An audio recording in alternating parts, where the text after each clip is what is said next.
Hello, hello, bienvenue sur le podcast Les choses de la vie. Les choses simples sont belles. Partageons des ondes positives et profitons pleinement de chaque instant que nous offre la vie. J'espère que mon contenu te plaira et je te dis à très vite. Il y a une chose qu'on ne dit pas assez. Être adulte, c'est souvent aussi apprendre à perdre des amis. Pas à cause d'une trahison, pas à cause d'une dispute, juste parce que la vie change, les chemins divergent, on déménage, on a des enfants ou pas, on travaille trop, et un jour, on réalise qu'on n'a plus vraiment de proches. Des contacts, des connaissances, des gens avec qui on va bien, mais plus grand-chose de profond. Aujourd'hui, on parle d'amitié adulte, ce qu'elle est vraiment, pourquoi elle est difficile, et comment la construire ou la garder.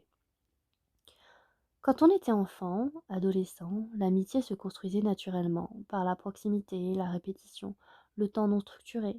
L'école créait des conditions idéales. On voyait les mêmes personnes chaque jour, on avait du temps libre, on n'avait pas encore de rôle social rigide. Adulte, tout ça disparaît. Les rencontres sont plus rares et plus formalisées. Les agendas sont pleins, les nouveaux contextes, le travail, les associations, les cours de sport produisent des connaissances mais rarement de vraies amitiés. Parce qu'il manque quelque chose d'essentiel, la répétition spontanée et le temps informel. Le sociologue américain Robin Dunbar a montré qu'une vraie amitié demande environ 200 heures de contact pour se former. 200 heures, en dehors du travail, avec les obligations de la vie adulte, c'est énorme. C'est du temps que beaucoup d'adultes n'ont tout simplement plus. Alors qu'est-ce qui définit une vraie amitié? Par opposition à une relation sociale correcte mais superficielle. Il y a la réciprocité. Les deux s'investissent. L'un ne court pas toujours après l'autre, l'un ne porte pas toute la charge de la relation. Il y a la vulnérabilité. On peut montrer que quelque chose d'imparfait, d'incertain, de douloureux, sans avoir peur d'être jugé. C'est ce qu'on appelle la sécurité psychologique dans une relation. Il y a la continuité. Pas forcément dans la présence des contacts, mais dans le sentiment que la relation existe même quand on ne se voit pas. On peut se retrouver après 6 mois et reprendre là où on en était, même parfois après plusieurs années. Et il y a ce que j'appellerais la présence active quand quelque chose de difficile arrive dans ta vie. Cette personne est là, pas pour résoudre, pas pour conseiller, juste pour être là et tu ferais de même pour elle. Il y a aussi les solitudes cachées. Il y a une épidémie silencieuse de solitude chez les adultes. Elle frappe particulièrement les hommes qui ont souvent moins développé les compétences relationnelles profondes, mais aussi les nouveaux parents, les personnes qui déménagent, ceux qui changent de travail ou de statut social. Ce qui est insidieux, c'est que beaucoup de gens semblent avoir une vie sociale remplie, des sorties, des dîners, des événements, et se sentent quand même profondément seuls.